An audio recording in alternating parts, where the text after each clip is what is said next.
Partido União Democrata Timorense UDT, ho inisiativa hu hadia ona rate vítima sira rihung ida tusia hitu nolore singhat, to rihung ida tusia hitu nolore sing lima.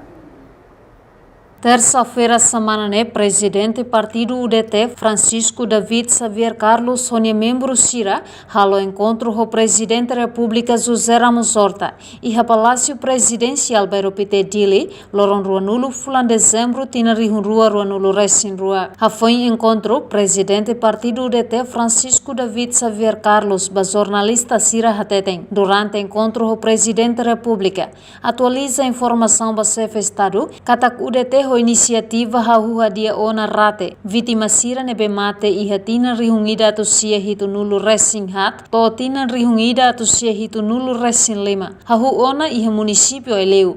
Sou presidente, sou sucesso durante 7 meses nebe que halu progresso botona e hori Timor tamaba no dar membro 11 ASEAN, embora neste momento é observador.